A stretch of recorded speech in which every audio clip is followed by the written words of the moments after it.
अरे दीक्षा बेटा, तुम अभी तक तैयार नहीं हुई? मम्मा, मैं आपके पास नहीं रह सकती क्या? शादी करना ज़रूरी थोड़ी ना है। बेटा, लड़कियां तो पराया धन होती हैं, उन्हें तो दूसरे घर जाना ही होता है। अब मुझे भी तो तुम्हारे पापा शादी करके ही लाए थे ना। लेकिन मम्मा। बेटा टेंशन मत लो, आपके पापा ने देखा है उसको, लड़का बिजनेसमैन है, तुम्हें बहुत खुश रखेगा। देखना, तुम्हारी शादी भी हम धूमधाम से करेंगे, तेरे चाचा जी की तरह नहीं, जिन्होंने अपनी बेटी की शादी में कुछ भी नहीं दिया था। चलो अब उठो और जल्दी से तैयार हो जाओ, लड़के वाले आते ही होंगे। अरे मास्टर जी, बड़ी भाग्यशाली है आपकी बेटी, जो हमारे लड़के और फैमिली दोनों को पसंद आ गई। इससे पहले ना जाने कितनी लड़कियां देखी इसने, पर इसे कोई पसंद ही नहीं आई आज से पहले। बड़ी ही समझदार और संस्कारों वाली है हमारी बेटी। हमारा बेटा भी किसी मामले में कम नहीं है, लाखों में एक है हमारा लाल जी। ये तो और भी अच्छी बात है। वाह भाई वाह, दोनों ही बच्चे पढ़े लिखे और संस्कारी हैं। इससे बड़ी खुशी की बात और क्या होगी हमारे लिए। तो फिर देर किस बात की, कुंडलियां मिलवाकर शुभ मुहूर्त निकलवाइए। जी बिल्कुल। अच्छा तो मास्टर जी, बच्ची से पूछ के बता देना, चलते हैं।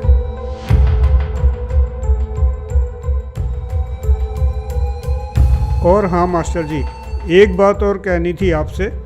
वैसे तो हमारी कोई डिमांड है नहीं, आपने हमारा स्टेटस तो देखा ही है, उसका ज़रूर ध्यान रखना, क्योंकि लोग हमसे कुछ ज़्यादा की उम्मीद रखते हैं। देखिए मास्टर जी, आपने जो निशा बेटी की शादी में दहेज दिया था उतना तो आप देंगे ही।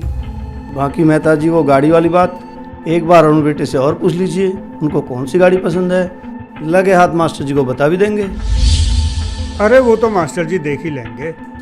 बाकी मास्टर जी, लेने से पहले एक बार पूछ जरूर लेना। जी मेहता जी ज़रूर, हम अपनी हैसियत से भी कुछ ज़्यादा करने की कोशिश करेंगे। अच्छा तो ठीक है मास्टर जी, चलते हैं। नहीं नहीं भाई साहब, खाना तो तैयार है, आप खा के ही जाइए। अरे नहीं नहीं जी, माफ करना, आज हम जल्दी में हैं, किसी रिश्तेदार के यहाँ जाना है, फिर कभी। देखिए मास्टर जी, आपने जो निशा बेटी की शादी में दहेज दिया था उतना तो आप देंगे ही। बाकी मेहता जी, वो गाड़ी वाली बात एक बार अरुण बेटे से और पूछ लीजिए, उनको कौन सी गाड़ी पसंद है।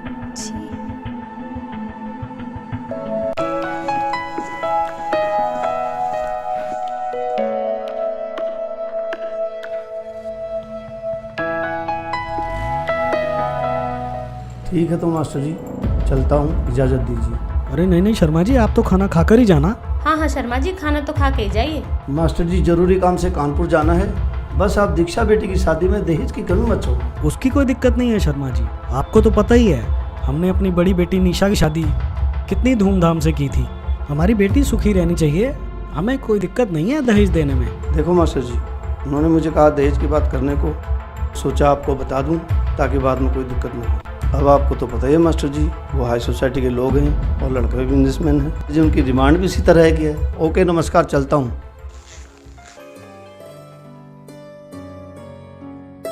अरे बेटा, अब क्या हुआ तुम्हें?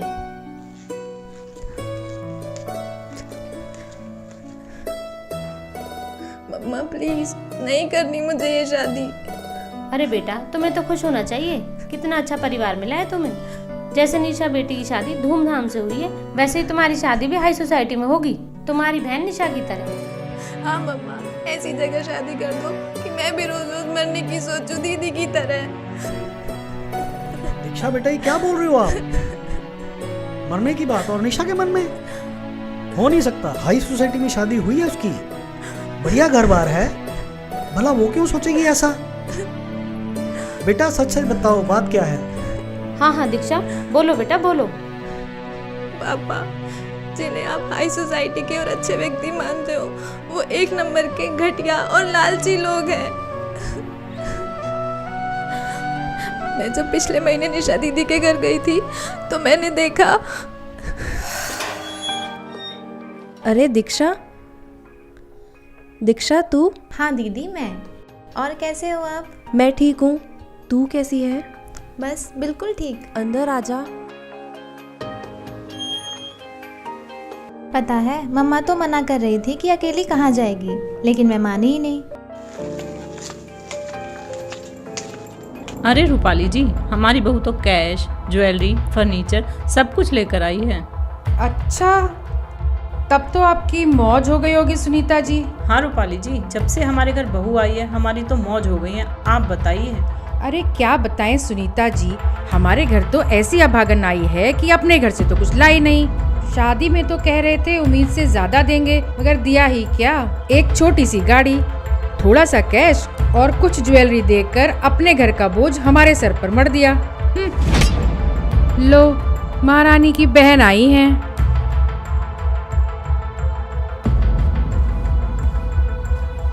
नमस्ते मौसी जी। नमस्ते मौसा जी।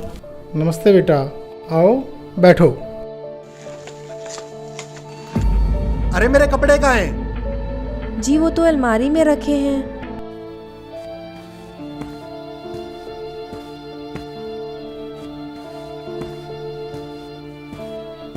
अरे अभी तक कपड़े प्रेस नहीं किए, तुमसे कोई काम ठीक से नहीं होता। अब मैं बाहर क्या पहन कर जाऊं? जी अभी करती हूँ।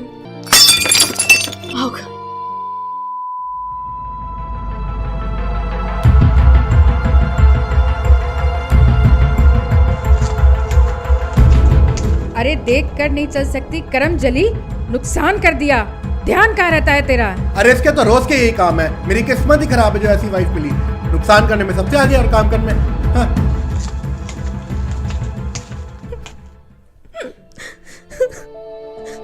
दीक्षा बेटा, काम करने के तरीके से पता लगता है कैसे संस्कार मिले हैं इसको। विक्रम के बहुत रिश्ते आए थे। जी बिल्कुल, हमारी तो मती मारी गई थी, विक्रम को ये पसंद आई।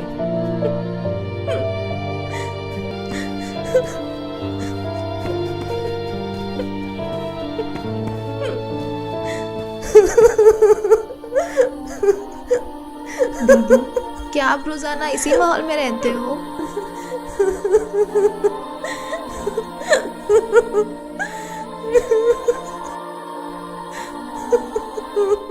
मैं क्या बताऊं दीक्षा, मैं अपनी तरफ से हर कोशिश करती हूँ इन सबको खुश रखने की।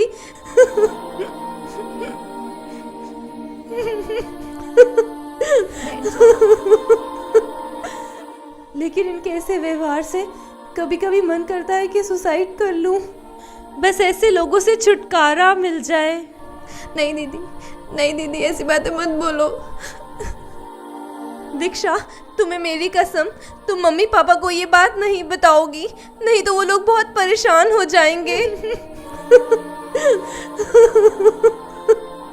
कितने अरमानों से उन्होंने मेरी शादी की थी।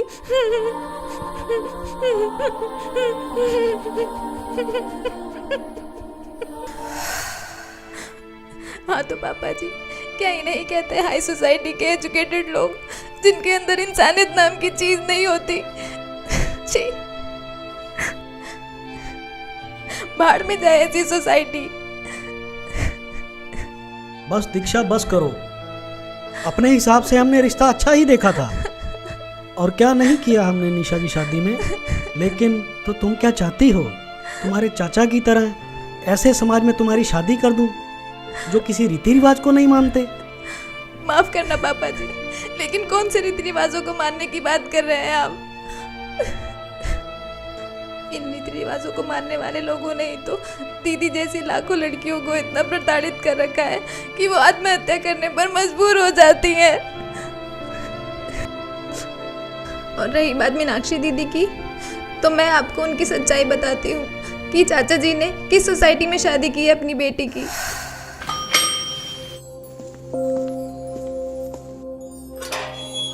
अरे दीक्षा बेटा। जी नमस्ते मौसी जी। नमस्ते बेटा, आओ आओ आओ बेटा आओ।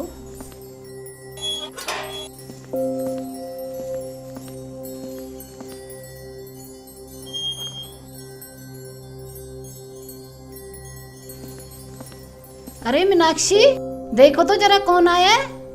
बेटा बैठो।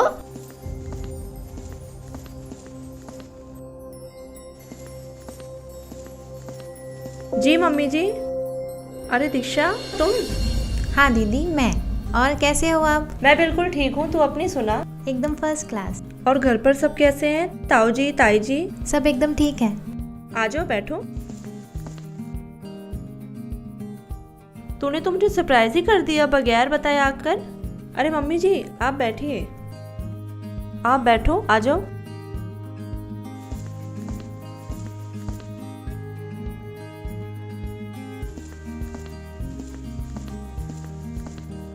और सुना बेटा, घर पर सब कैसे हैं?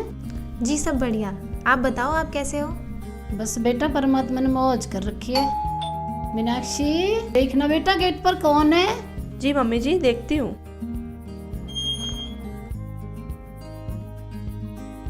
अरे दीक्षा बेटी आई है क्या?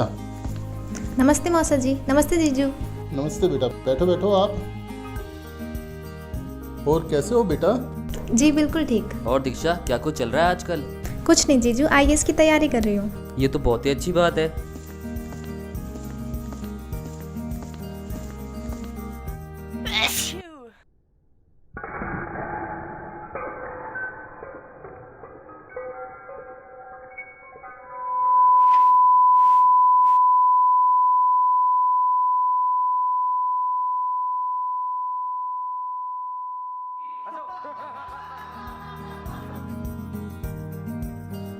कोई नहीं बेटा, हो जाता है, इसे मैं साफ कर देती हूँ, आप और ले आओ।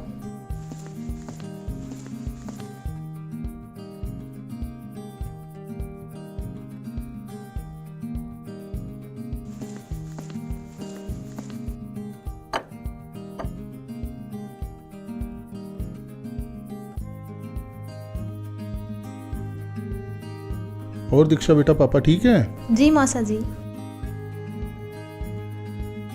मीनाक्षी बेटा, दीक्षा बेटा को अपने कमरे में ले जाओ। दूर से आई है, थक गई होगी, आराम कर लेगी। जी पापा जी। चलो दीक्षा।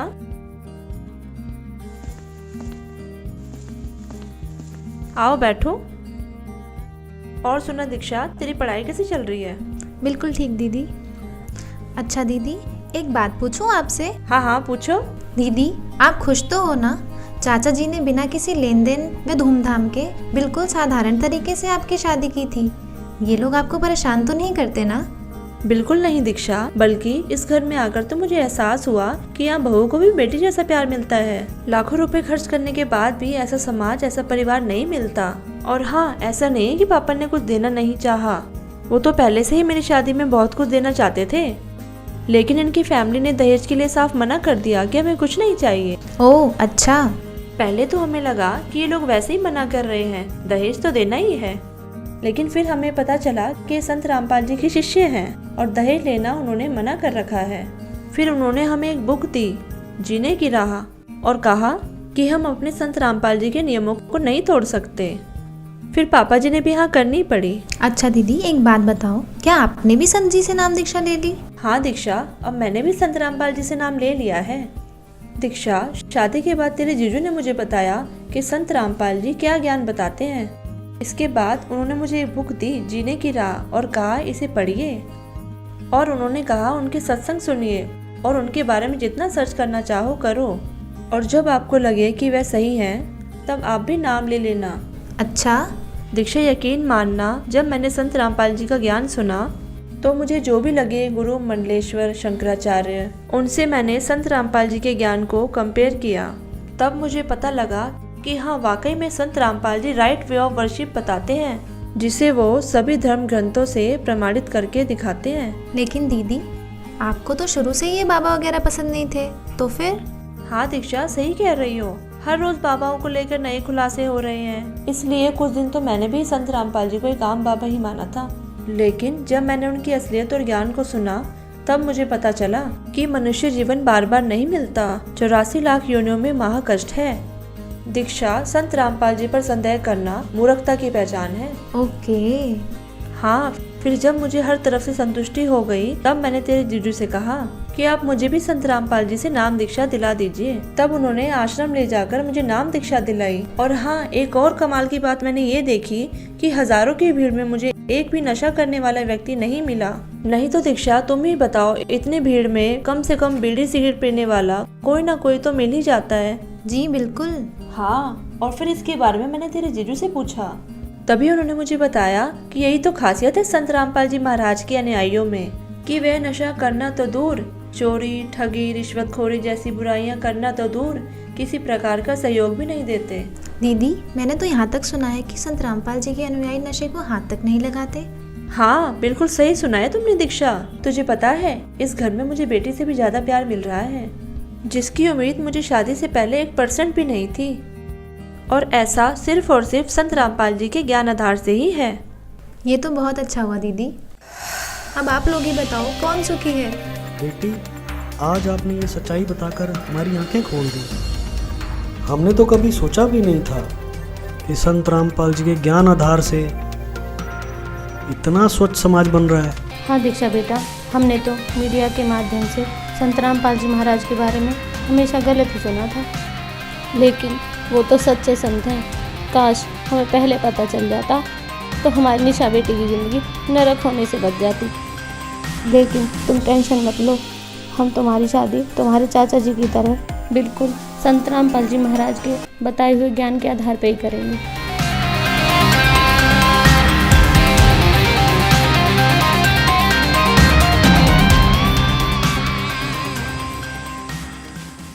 तो परमात्मा की शरण में आने के बाद वही विवाह आज आप देख रहे हो, उस परमेश्वर की कृपा से परमात्मा ने हमारा ज्ञान हटा दिया। यहाँ पर बच्चों का विवाह करा दिया जाता है और 5-7 भगत उनके रिश्तेदार आते हैं, घर वाले, और यहाँ आश्रम में उनका 10 रुपये खर्च नहीं होता। सिंपल रोटी जो रोज़ हम बनाते हैं वही खाएंगे। ये ड्रामाबाजी हमने नहीं करनी। बच्चों का संयोग परमात्मा जोड़ता है। हमारे इस नाटकबाजी से विवाह नहीं होता। विवाह तो मालिक ने कर रखा होता है और वचन से बच्चे एक दूसरे से जोड़े जाते हैं। जो लाखों रुपए में विवाह हुआ करता था, यहाँ वो फ्री ऑफ कॉस्ट हो रहा है।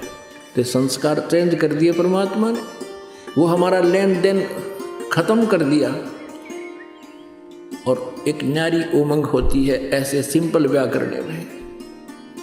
तो पुण्यात्माओं, जिनके संतान नहीं है और ये भक्ति मार्ग जिनको मिल गया, उनको विश्वास भगवान पर हो गया कि जो मालिक कहता वो सही है, उनका कल्याण तो होया पड़ा है।